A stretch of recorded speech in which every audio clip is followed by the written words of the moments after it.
بسم اللہ الرحمن الرحیم۔ السلام علیکم۔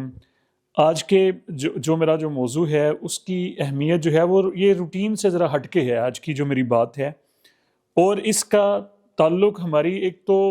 ذاتی زندگی کے ساتھ ہے اور اس کے ساتھ ساتھ جو ہماری اصل جو روحانی زندگی ہے نا، روحانی جو ترقی ہے ہماری، جو ہر انسان کی ضرورت ہے۔ جس طرح سے ہم اپنے جسم کو بہتر کرنے کے لیے، توانا کرنے کے لیے، طاقتور بنانے کے لیے ہم اچھی غذا کا استعمال کرتے ہیں، ہم سیر کے لیے جاتے ہیں، ہم ورزش کرتے ہیں، ایسے ہی ہماری جو روح ہوتی ہے اس کو بھی ضرورت ہوتی ہے توانائی کی، اس کو بھی فریش کرنے کی ضرورت ہوتی ہے، اس کو بھی طاقتور بنانے کی ضرورت ہوتی ہے۔ تو بہرحال فرض کر لیں کہ اگر ہم دوستوں میں بیٹھے ہوں، تبھی جب آپ لوگوں کو دوست یاد آئیں گے تو بہت ساری یادیں بھی یاد انسان کو آ جاتی ہیں، ویسے خوشی کے جذبات آ جاتے ہیں۔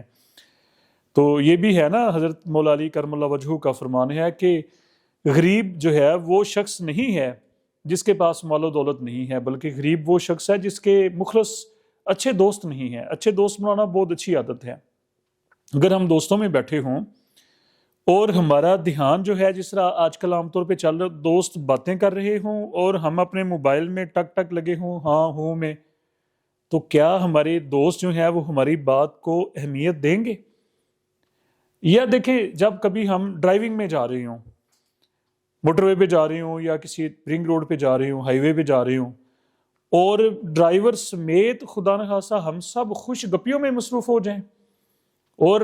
بعض دفعہ جو ڈرائیور ہوتا ہے وہ ساتھ موبائل فون بھی استعمال کر رہا ہوتا ہے، وہ میسج بھی ٹھوکنے کی کوشش کر رہا ہوتا ہے، کالز تو چلے ایک چھوٹی بات ہے، وہ ایک بٹن دبانا ہوتا ہے، وہ باقاعدہ میسج ریڈ کرنا، واٹس ایپ کو چیک کرنا، یا سم کے جو میسیجز ہوتے ہیں ان کے اوپر چلے جانا، اس کے نتائج کتنے بھیانک ہوتے ہیں مجھے کہنے کی ضرورت نہیں ہے۔ ابھی حالیہ کوئی 7-8 ماہ پہلے جو موٹر وے پہ جو ایک حادثہ جو رونما ہوا، اللہ خدا نہ خاصہ، بچوں کے لیے دعا ہے کہ اللہ تعالیٰ ایسے حادثات سے ہم سب کو جو ہے وہ محفوظ رکھے۔ ایک بہت بڑا گلہ اور شکوہ اکثر جب تھوڑے سے میچور ایج کے بچوں، یہ میں بات کر رہا ہوں کہ لوگ جب بیٹھے ہوتے ہیں، ہمارے بڑے جب بیٹھے ہوتے ہیں کہ جی ہمارا ایک تو دل میں، نوجوانوں کا بھی ایک بہت کہ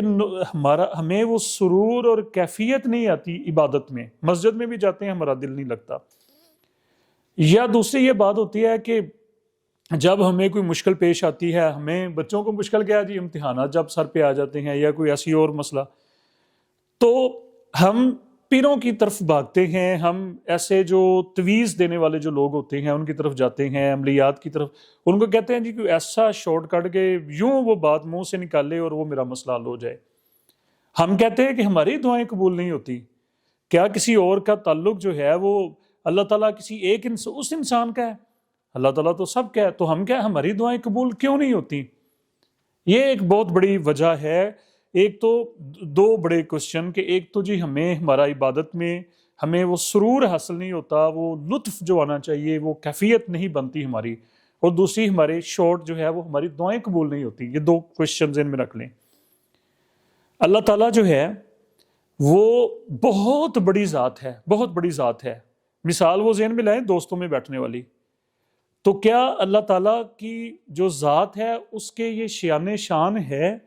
کیا اس کو یہ بات زیبا دیتی ہے؟ کیا اس کی شان کے اکارڈنگ یہ پروٹوکول ہے کہ ہم اللہ تعالیٰ کی عبادت کر رہے ہوں اور ہمارا جو دھیان ہے وہ کسی اور طرف ہو؟ ہم تو حرم میں نے یہ دیکھا ہے کہ حرم شریف میں جا کے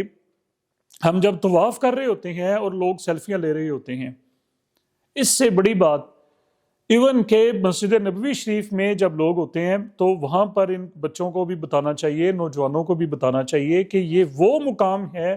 یہ وہ جگہ ہے کہ جہاں پر فرشتے بھی جو ہیں وہ ادب اور احترام سے آتے ہیں، اور ہم تو انسان ہیں، ہمیں جو ہے وہ کن آداب کو پیش نظر رکھنا چاہیے، ہمیں جانے سے پہلے یہ باتیں جو ہیں وہ ان کو ضرور سٹڈی کرنا چاہیے۔ تو کہنے کا مقصد یہ ہے کہ جب ہمارا دھیان کسی اور سائڈ پہ ہوتا ہے، ہمارا جو ریلیشن جو ہے وہ ہم کسی اور طرف، ہمارا دماغ کسی اور سائڈ پہ چل رہا ہوتا ہے، ہمارا دھیان اس ذات کبریا کی طرف ہوتا ہی نہیں، اس اللہ تعالیٰ کی جو رحمتیں ہیں، اس کی جو تجلیات ہیں، اس کے جو بڑے خزانے جو ہیں بھرے ہوئے ہیں ہر طرح کی نعمتوں سے ان کی طرف ہم سوچ ہی نہیں رہے ہوتے. ہمارا ذہن یہ ہوتا ہے ہم نے کس طرح جلدی نماز جو ہے وہ پوری کرنی ہے اور مسجد سے باہر چلے جانا ہے. ہم دیکھیں ہمارے تاریخ میں جتنے بھی بڑے اللہ والے گزرے ہیں جنہوں نے اپنا جو ہے وہ بزرگان دین جو ہیں جو ہمارے لیے حجت ہیں جن سے ہم مانوس ہیں جن کا ہم نام ادب و احترام سے لیتے ہیں، تو ان کی جو عبادات جو ہیں ان کے خاص طور پہ ایک ہے فرض جو نماز ہے، چلیں وہ ہم نے مسجد میں ادا کی یا ہجوم میں ہم نے ادا کی، لیکن جو اذکار ہیں، جو وظائف ہیں، خاص طور پہ جو درود شریف ہے ہم نے جب پڑھنا ہے جب اس کو، تو دیکھیں اس کی دو صورتیں. ایک تو یہ ہے کہ بعض ہم بیٹھے ہوئے ہیں ڈرائنگ روم میں بیٹھک میں اور تسبیح ہے بس چل رہی ہے، دوستوں کے ساتھ ہم باتیں بھی کر رہے ہیں، یہ میں اس کو برا نہیں کہتا، لیکن دوسری طرف یہ مقام ہے کہ ہم نے اگر درود شریف پڑھنا ہے ہم باوضو ہوں، ہم اچھے کپڑے پہن لیں، جو ایک لباس ہم نے منتخب کیا ہو کہ یہ میں نے جب درود شریف پڑھنا ہے رات کو تو یہ میں نے لباس پہننا ہے سفید کلر کا، تو اس کے بعد ہم خوشبو لگائیں، سر پہ ہمارے پاس جو ہے وہ ٹوپی ہو، اور ہم تنہائی میں دیکھیں یہ اہم پوائنٹ، اس کو ذرا اس کی ہیڈنگ بنا لیں اپنے ذہن میں کہ تنہائی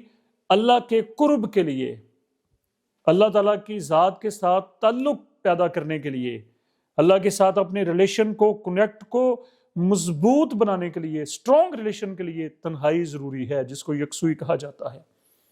انبیاء اکرام ایون کے سرکار دو عالم صلی اللہ علیہ وآلہ وسلم کی سیرت طیبہ کو پڑھ کے دیکھ لیجئے کہ آپ صلی اللہ علیہ وآلہ وسلم جو ہے وہ غار حرا جو ہے وہاں پر تشریف جب لے کر جاتے تھے تو وہ تنہائی وہاں پر آپ کو میسر آتی تھی، جس کو عربک میں وہ تہنس کہا جاتا ہے. تو یہ بہت ضروری ہے تنہائی. اللہ تعالیٰ یہ چاہتے ہیں ہم سے کہ جب بندہ جو ہے وہ میرے سامنے آئے، میرے حضور آئے، تو وہ پھر بندے کے اور اللہ کے خالق اور مخلوق کے درمیان جو ہے وہ سب چیزیں جو ہیں وہ کوئی پھر اس میں خلل نہ ہو، دھیان کسی اور طرف جو ہے وہ نہ جائے. اور جب ہم درود شریف پڑھیں، جس طرح سے میں نے کہا،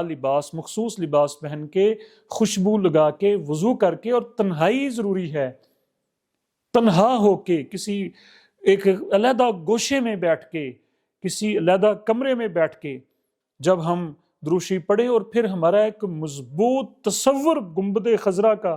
روضہ اقدس کا بنائیں. سب جو پردے ہیں، سب جو فاصلے ہیں، ساری جو دوریاں ہیں، یہ ایک سیکنڈ تو بڑی بات ہے، ایک سیکنڈ سے بھی پہلے یہ ختم ہو جاتی ہیں.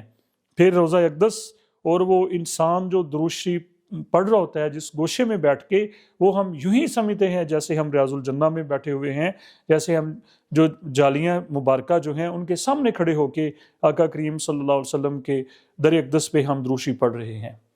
دیکھیں جب ہم یہ اس یکسوئی کے ساتھ، جب ہم اس مضبوط قوت کے ساتھ اور اس اہتمام کے ساتھ جب ہم عبادت کریں گے، درود شریف پڑھیں گے، یا اللہ تعالیٰ کا جو بھی ہمارے جو وظائف ہیں روٹین کے جو ہمیں کسی نے عطا کیے ہیں وہ ہم کریں گے، عبادت کریں گے، تو پھر دیکھیے گا کہ کیسے ہماری دعائیں قبول نہیں ہوتی، کیسے ہمیں اطمینان حاصل نہیں ہوتا، کیسے ہمیں استقامت نصیب. سب سے بڑی تو دولت جو ہے وہ ایمان اور استقامت ہے. یہ جب اس لائن میں ہم جاتے ہیں تو پھر ہمیں پتہ چلتا ہے کہ مطمئن ہو جانا، اللہ تعالیٰ کی طرف سے اطمینان کا آ جانا، خوشی کا آ جانا، قرب کا حاصل ہو جانا، یہ وہ ساری نشانیاں ہیں اللہ تعالیٰ کی. تو ان سب چیزوں کے لیے میں آخر میں ساری آج کی جو گفتگو ہے اس کا خلاصہ، اس کو آپ نچوڑ اس کا سامنے رکھ دیتا ہوں کہ جب بھی ہم نے عبادت کرنی ہے، چاہے درود شریف کی ایک تسبیح ہم 100 پوری کریں، استغفار جو ہے وہ ہم نے پڑھنا ہے، یا جو بھی وظیفہ ہے،